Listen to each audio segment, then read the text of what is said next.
What kind of man carves, justice is served, into a fence post after torturing and killing his own sister-in-law? And why does Detective Soleil Hayes feel like she's being watched as she uncovers the truth behind this chilling crime?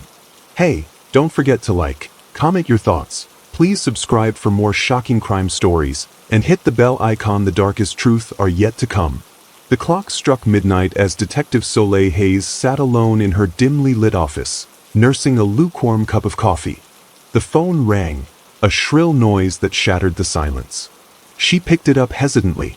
On the other end, a distorted voice whispered, "Go to 45 Maple Street. You'll find what you've been looking for." Before she could respond, the line went dead. Soleil's heart raced. Who was behind this cryptic message? And how did they know what she'd been searching for? Arriving at 45 Maple Street, an eerie chill ran down her spine. The house stood abandoned, its windows boarded up like hollow eyes staring into nothingness. Her flashlight flickered as she stepped closer, revealing fresh dirt near the backyard fence. Digging through the loose soil, she uncovered something horrifying, a shallow grave. Inside lay the mutilated body of Talia Ellis, Delilah Caldwell's younger sister. Bloodstains on her wrists hinted at torture before death. But what caught Soleil's attention most was a chilling phrase carved into the wooden fence nearby. "Justice is served." Soleil froze. Was this some twisted taunt or a confession? Whoever wrote those words knew more than they let on. As she snapped photos of the scene, questions swirled in her mind. Why target Talia? What secrets hid beneath the surface of this seemingly idyllic town? With no answers yet, one thing became clear. Justice wasn't just served, it had been brutally taken into someone else's hands. Dayton, Ohio, prided itself on being a close-knit community where everyone looked out for each other.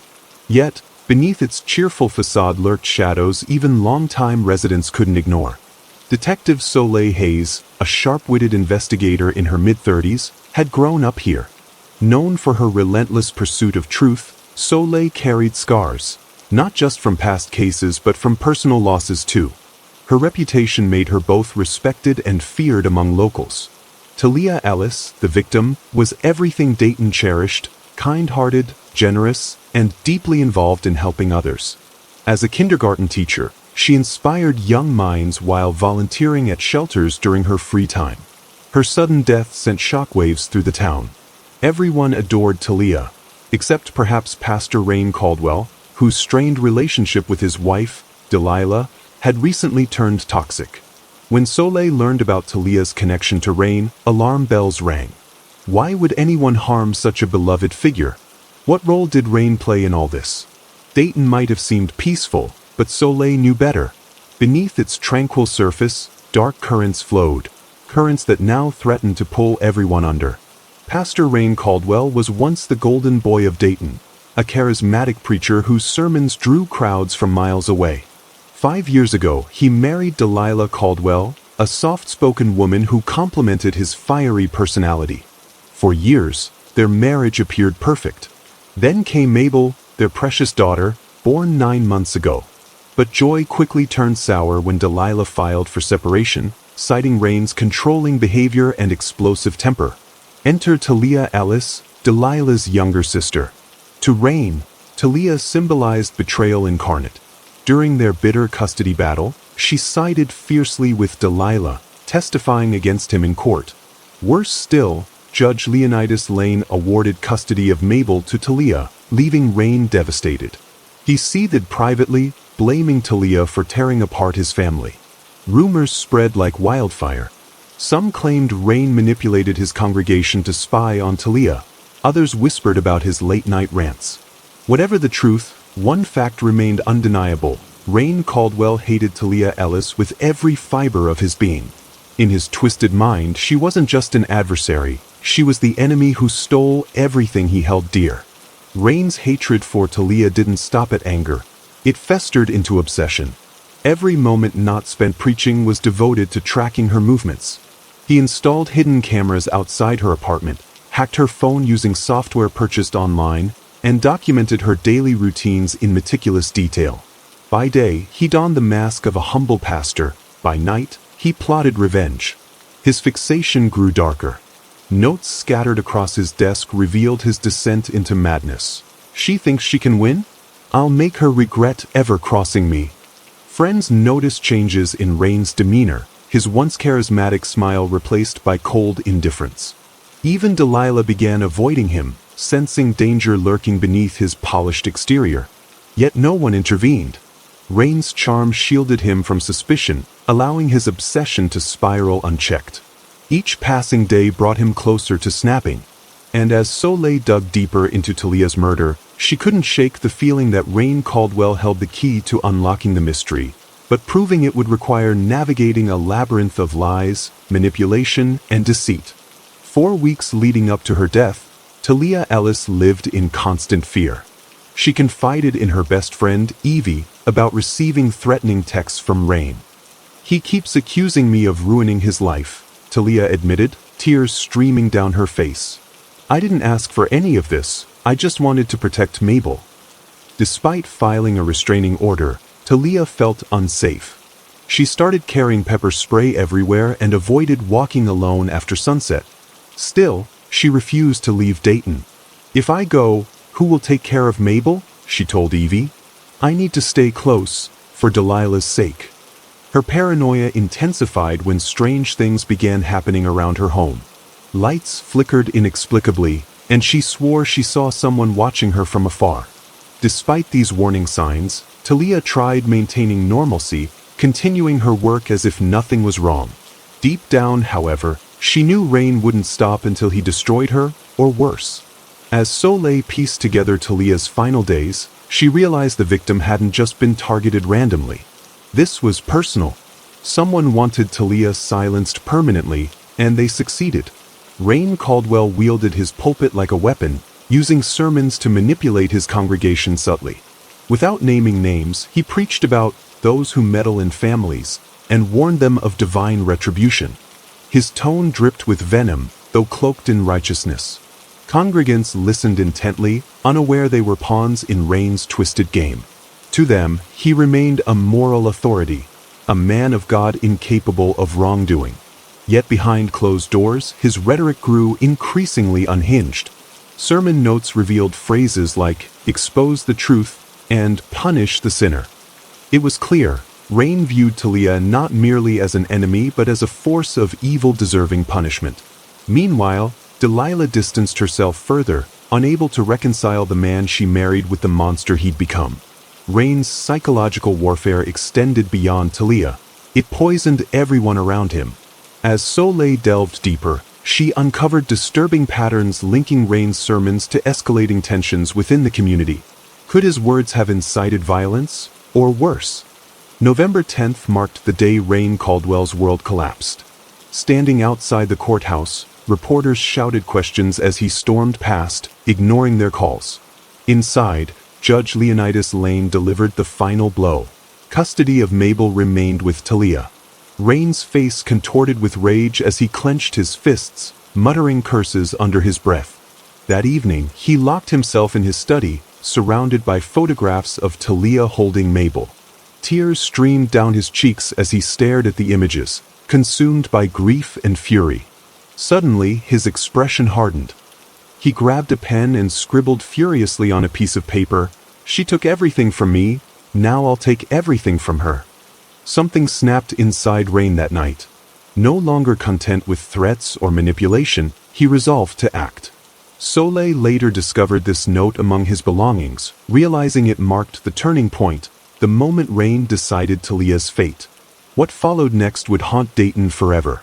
Rain Caldwell's descent into darkness reached its peak as he meticulously planned Talia's murder. 4 days, he obsessed over every detail, ensuring nothing would link him to the crime. He purchased gloves, duct tape, and a sturdy shovel from a hardware store miles away, paying cash to avoid suspicion. His mind raced with possibilities, replaying scenarios until they felt flawless. He memorized Talia's routine with surgical precision. Grocery shopping on Tuesdays, yoga classes on Thursdays, book club on Fridays. Her predictable schedule made her an easy target. On Friday evening, November 14th, Rain parked 2 blocks away from her house, hidden in the shadows. The air was cold, but his determination burned hotter than ever. As he waited, memories of Mabel flooded his thoughts. Anger surged through him, fueling his resolve. He convinced himself this wasn't murder, it was justice. Talia had ruined his life, now she'd pay the ultimate price. Rain rehearsed his approach, envisioning how he'd lure her into letting him inside. Pretending remorse, claiming he wanted reconciliation, it all seemed so simple. But deep down, Rain knew there was no turning back.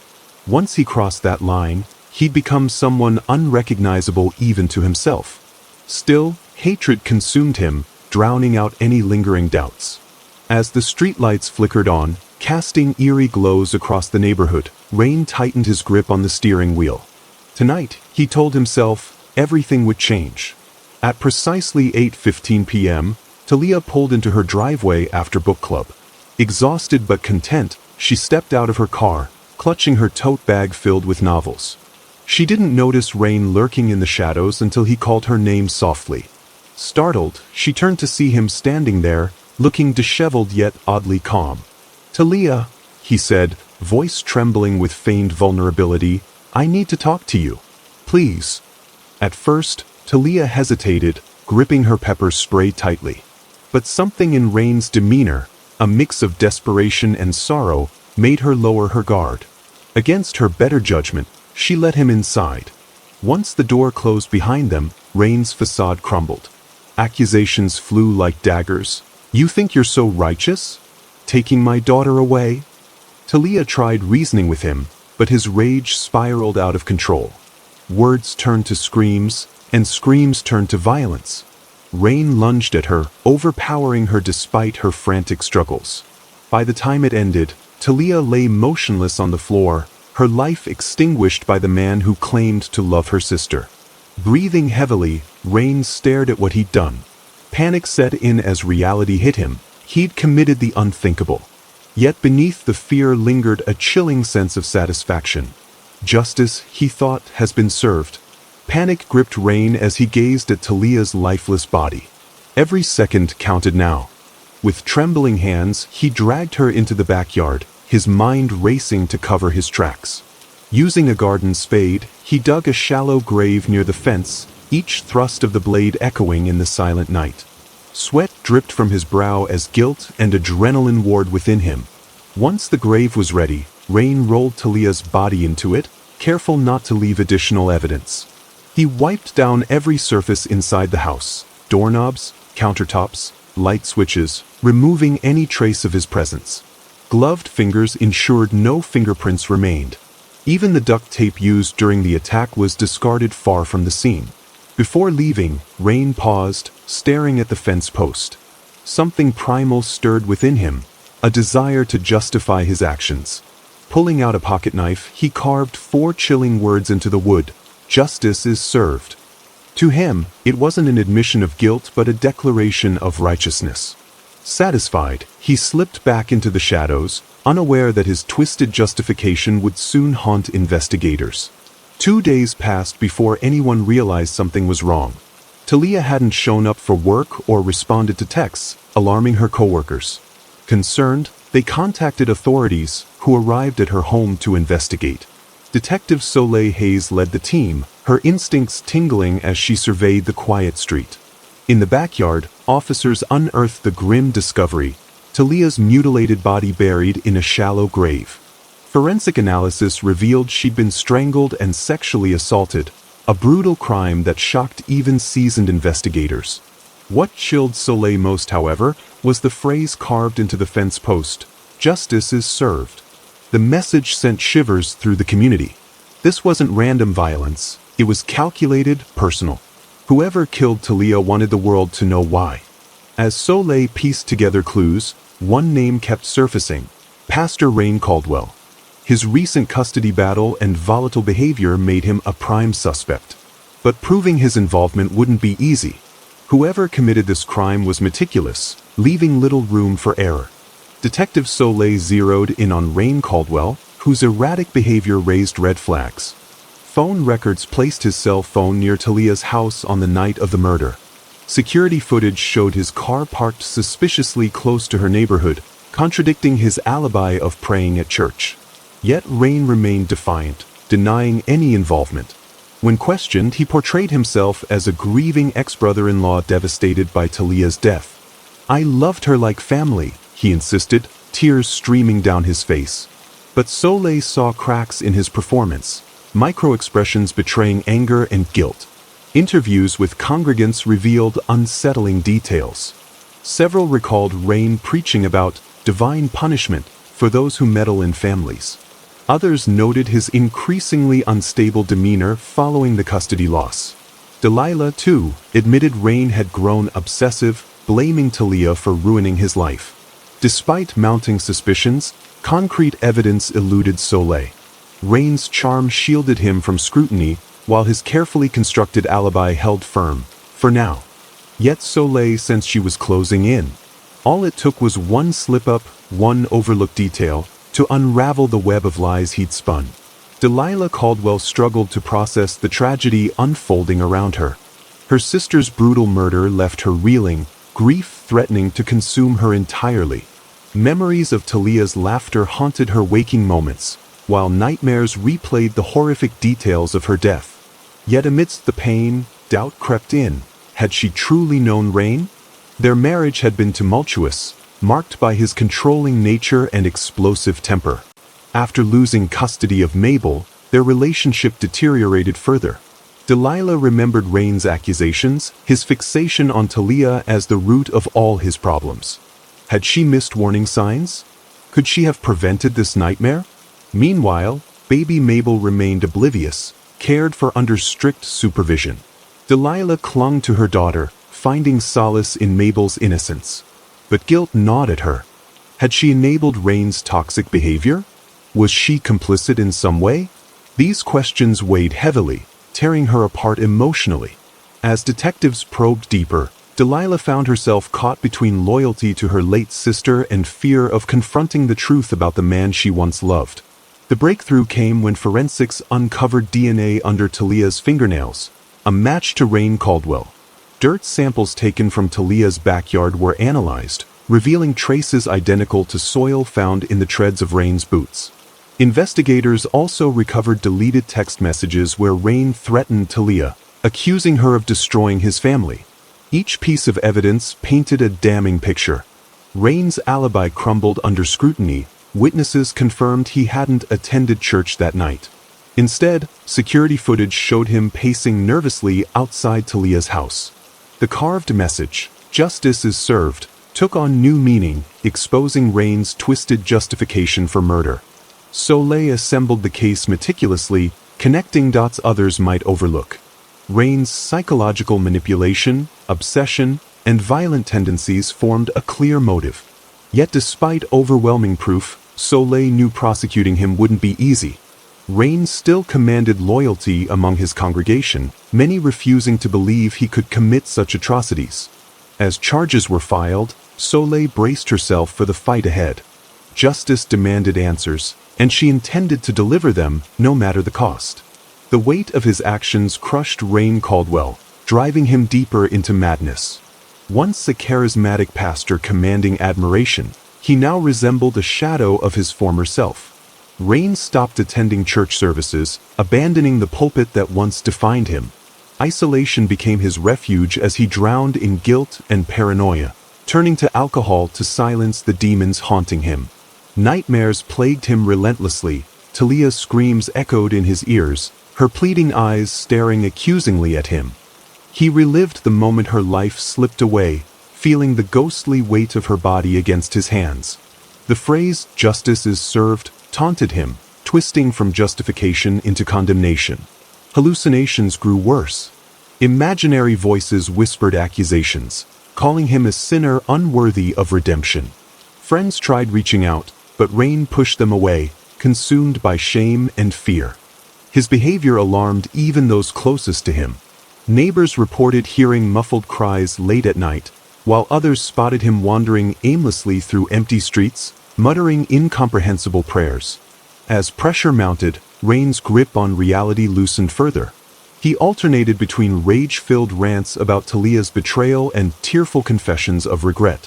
Yet beneath it all lay an undeniable truth. Rain had crossed a line he could never return from. Each passing day brought him closer to unraveling completely, and soon, the world would witness just how far he'd fallen.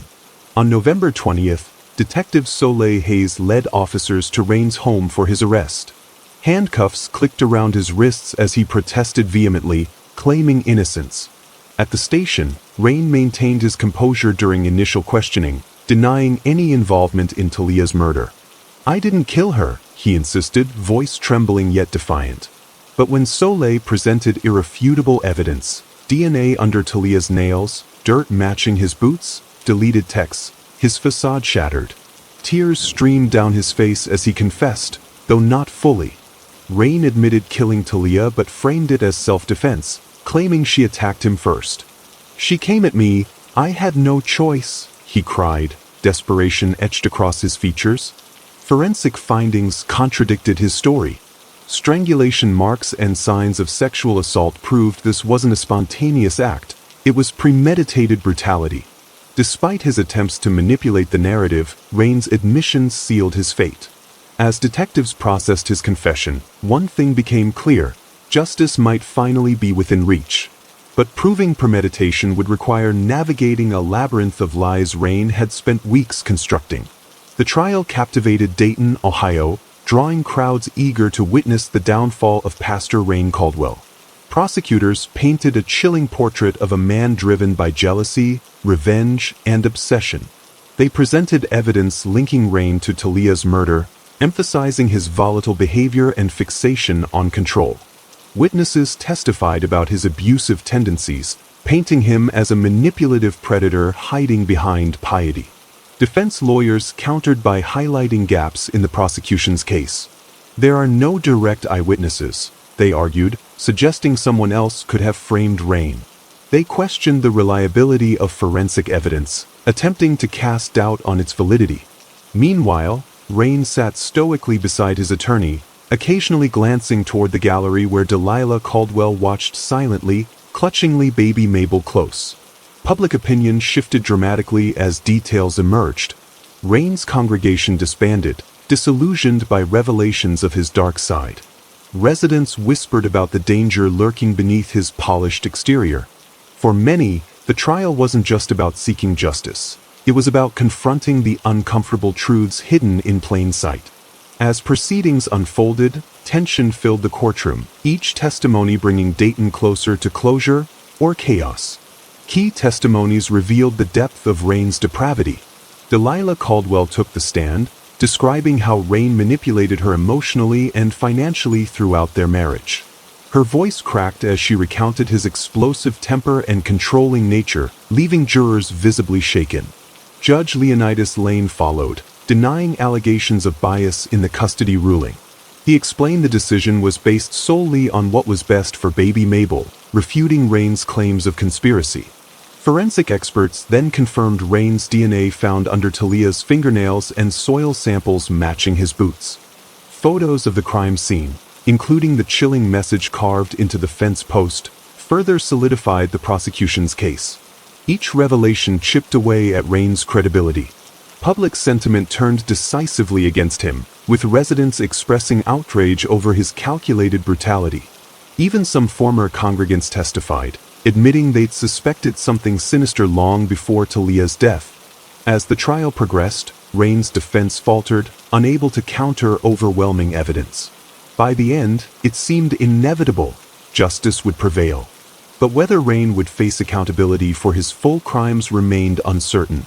After days of deliberation, the jury returned a unanimous verdict: guilty of first-degree murder. Gasps rippled through the courtroom as Rain slumped forward, defeated. The judge wasted no time delivering the sentence: life imprisonment without parole. "You've taken an innocent life," she declared sternly, "and society demands justice." As Rain was led away in handcuffs, Delilah Caldwell broke down, not in sadness but relief. Clutching baby Mabel, she wept openly, finally free from the shadow of fear Rain had cast over her family. Mabel slept peacefully in her arms, oblivious to the storm raging around her. For Delilah, the verdict marked the beginning of healing. a chance to rebuild without Rain's toxic influence. Residents of Dayton exhaled collectively, grateful the nightmare had ended. Yet scars remained, reminders of the darkness lurking beneath familiar faces. As news spread, the community vowed to honor Talia's memory by fostering kindness and vigilance. Though justice had been served, the emotional toll lingered, a testament to the enduring impact of Rain's crimes. Dayton struggled to heal, though wounds ran deep. Delilah Caldwell dedicated herself to protecting Mabel, ensuring her daughter grew up shielded from her father's legacy. She sold their shared home, moving to a quieter neighborhood where whispers of Rain's atrocities couldn't follow. Slowly, she began rebuilding her life, finding strength in memories of Talia's love and resilience. The church disbanded shortly after Rain's conviction, its buildings sold off to developers. Former congregants dispersed, grappling with betrayal and shame. Some sought solace in new faith communities, others abandoned religion altogether. The once vibrant sanctuary stood silent, a haunting reminder of Rain's deceit. Residents vowed never to forget Talia's kindness or the darkness that lurked beneath Rain's facade. Vigils were held in her honor, celebrating her compassion and commitment to helping others. Conversations shifted toward preventing similar tragedies, sparking initiatives aimed at supporting victims of domestic abuse. While Dayton moved forward, the scars of Rain's crimes remained etched in its collective consciousness, a sobering lesson about trust, forgiveness, and justice. In prison, Rain wrote letters to no one in particular, framing his actions as acts of love for his daughter. "I did it all for Mabel," he claimed, penning rambling justifications. Yet investigators uncovered a chilling twist, a hidden journal detailing Rain's fantasies of revenge long before the custody battle began. Entries revealed Rain viewed Talia Ellis as a threat to his perfect family from the start. He resented her closeness to Delilah and feared losing control over their lives. Fantasies of harming Talia surfaced months earlier, predating the legal dispute entirely. This final revelation exposed the truth. Rain's actions weren't solely about losing Mabel, they were about reclaiming dominance over everyone who dared challenge him. For Detective Soleil Hayes, the discovery confirmed her worst suspicions. Rain wasn't merely a grieving father pushed to extremes, he was a calculating predator consumed by ego and entitlement. As she closed the case file, Soleil felt a mix of satisfaction and sorrow. Justice had been served, but the cost, lives shattered, trust broken, was immeasurable. Dayton would remember Talia not as a victim, but as a beacon of hope snuffed out too soon. And Rain? He remained a cautionary tale of unchecked ambition and unchecked cruelty. That's all for today. Thanks for watching. Catch you in the next one.